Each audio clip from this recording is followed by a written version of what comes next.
Hello, everyone. Today's Wednesday. I have a hard time keeping track of what day it is. I just wanted to again reach out, stay in contact, and I really, really appreciate all the feedback that we're getting, and I hope this is helpful for you. Obviously, the email that just came from the shul is was jarring to say the least. And again, this is not a time to panic. It's almost, I guess, expected given our circles.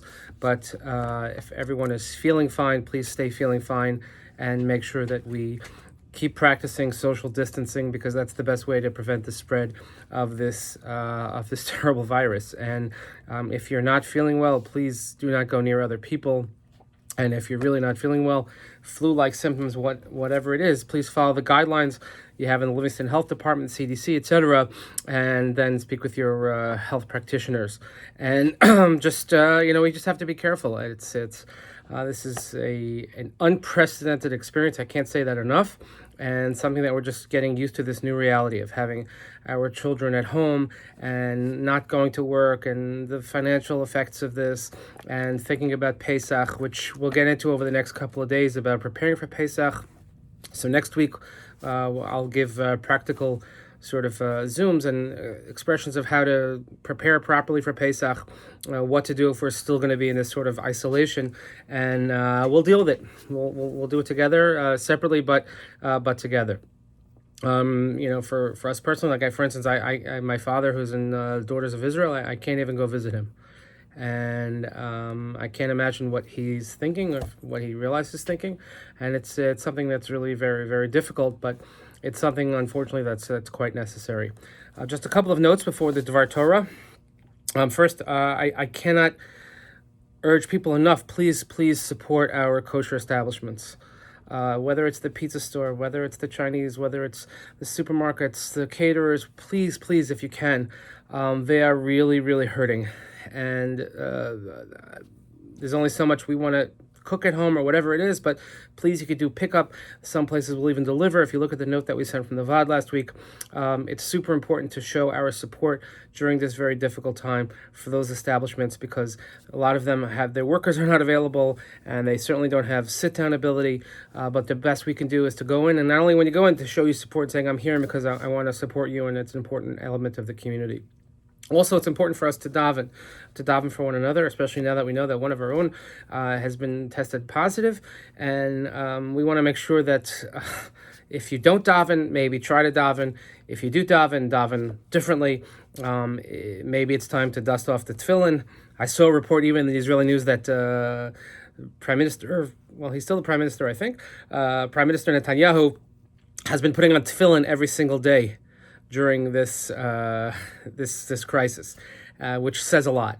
And people have reached out to me saying, I'm going to dust off the tefillin, I'm going to put on tefillin, and people who are really, and I hope everybody realizes how important shul is and how important minyan is, just for the sheer sake of being together and doing something for a higher purpose as we do it together. So please keep that in mind and send us pictures. And again, we'll work about Pesach, and we just have wonderful ideas about also preparing our children for Pesach, because they're not going to have the usual preparation that they have in school. So your shul is going to step in as well. And kudos to Yoni for all his youth programming every single day with the contest. I know it's very popular. But we're going to, as we get closer to Pesach, we'll have proper Haggadah preparation, I think, for our children, and something that we will see to. So yesterday we discussed in the beginning of Erica Brown's Haggadah about the art of order and chaos. So I just wanted to continue where I left off about order and chaos. She says, in fact, we're obligated to lose control. We're told to drink 4 cups of wine. After the first 2, the world begins to get blurry. We recline, losing the stability of our physical positioning. With a few cups of wine, we find ourselves reclining naturally. Wine spills on the beautifully ironed tablecloth. The matzah crumbles. How could it not? And soon we discover the order we imposed on the evening is forsaken. Even our to-do list of 15 tasks is not really 15, because we add song after song. Salt water drips onto the table. The charoset falls on the beautiful tablecloth, adding splotches of apples and nuts onto the dark red wine stains. We had the afikomen. We don't know where it is. We have lost control of that too. We pour more wine and talk about how our enemies still want to kill us. We are lost in random hatred. We push it aside and begin to sing because the Jew means to sing in the face of adversity. We sing the Hallel, and then, against all rational belief for most eras of our history, we sing Next Year in Jerusalem. And I would add here that we've incorporated a beautiful custom, which I know many of you have, is to sing Hatikva at the conclusion of the Seder, which I've always found to be super, super meaningful. We turn to the Haggadah's last pages and sing string songs like Chad Gadya, the Jewish version of There Was an Old Lady Who Swallowed a Fly. Some conclude even later in the night with the Song of Songs. By the end of the evening, the tablecloth has become a testament to entropy. Order has been replaced by story. Stories are always a muddle of fact and fiction. They involve digressions and details and defy logic. The story is replaced by song. Singing reaches us in a different place. Singing unites us with others on this night.